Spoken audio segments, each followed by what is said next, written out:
জুলাই গণঅভ্যুত্থানে মিডিয়ার যে অবদান, রিক্সাওয়ালারও কিন্তু সেই অবদান ছিল। আপনারা কিন্তু ছোট করে বলতে পারবেন না যে এর অবদান নাই, তার অবদান নাই। সুতরাং এদেশের মানুষ কিন্তু প্রতিবাদ করা শিখে গেছে।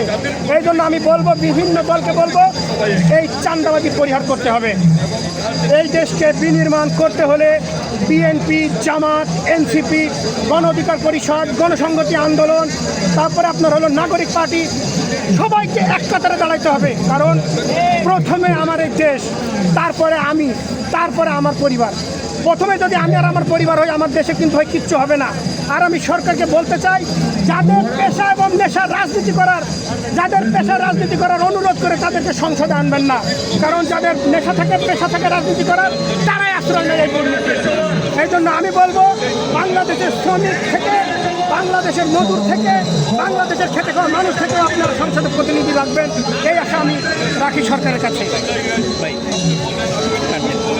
আপনার, আমি একটু ক্যামেরা দিয়ে আপনার একটু ইন্টারভিউ দিয়ে নিই।